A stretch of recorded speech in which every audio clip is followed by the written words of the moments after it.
Gentleman from Virginia, Mr. Griffith, 5 minutes for questions. Thank you, Mr. Chairman. I appreciate it greatly.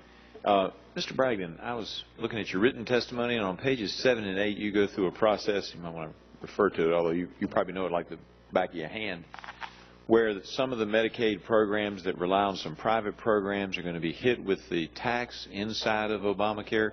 Could you explain that to us more fully than just a 1 or 2 paragraph response might give to the American people? Sure.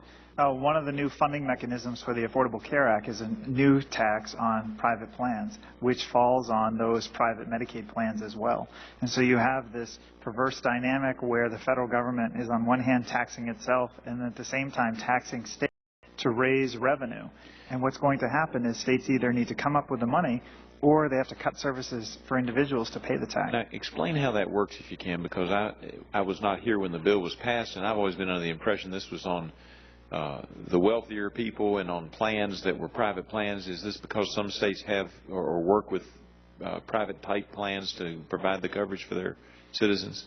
This is not the tax on Cadillac plans. Okay. This is a different tax that's essentially a premium tax for private health plans, but those private plans within Medicaid are included within that tax. And that tax over the next decade is going to raise costs from $37 to $42 million for those private Medicaid plans only. And the number in your report said something like 1/5 of all of the money raised by this new tax included in the Obamacare plan is actually a tax that we paid by Medicaid? Correct. Okay, I appreciate that. Virginia's looking at a lot of reforms and things before they do the expansion. They set up a special committee and et cetera. And amongst those, I'm going to go to a specific question instead of just reciting again the different things that Virginia's looking for, although I think those are good.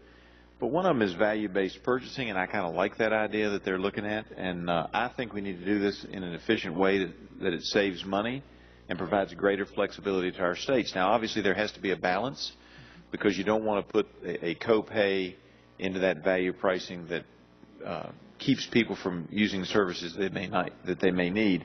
So I would ask all of you, from your experience, where have states been able to use that successfully, and where has it been not successful? Mr. Bragdon, start with you, and then we'll just go down the table. Okay. I think it is key for states to look at value-based purchasing, not only innovative things working directly with providers and how do you get better care for individuals, and there are great examples of states doing that to promote more providers participating in the Medicaid program, where you have in private plans they pay if the Medicaid patient no-shows, or in some states the plan itself coordinates travel to make sure the patient can actually get to the doctor. But they also add benefits to attract patients.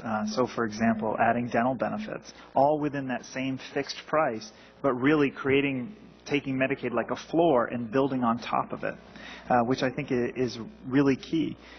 You have to also look at, are individuals actually getting healthier? Because that's what we want the safety net to do, to take somebody who's poor and sick and make them healthier so they have the hope of a better life. And so ultimately, value-based should look at, is it improving health? Absolutely. Mr. Wheel?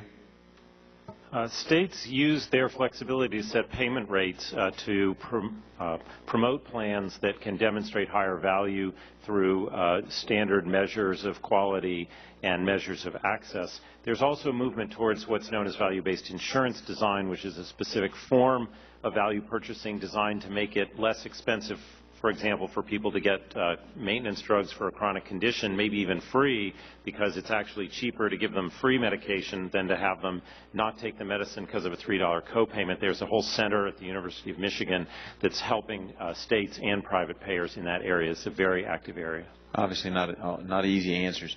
Ms. Alcharenko. Thank you. I think that actually what has been said is great, and what it shows is that Medicaid has seen kind of the failure of its past and trying to find ways to be more innovative and in doing things in a more efficient way. But I would caution, like in the state of Virginia, that those reforms should take place and those results should come through before deciding whether to now add a new expansion population into that further the complexity of what reform is intended to achieve. Particularly in light of the fact that the federal government is going to reduce the amount of money it gives back to the states for that expansion as time goes by. I do appreciate that. Mr. Wheel, I also appreciate the fact you were concerned about rural districts. I have a rural district, and while I like the idea of having multiple plans, if folks can't get there, it doesn't do us any good. So I do appreciate all of your testimony this afternoon. And with that, Mr. Chairman, I yield back.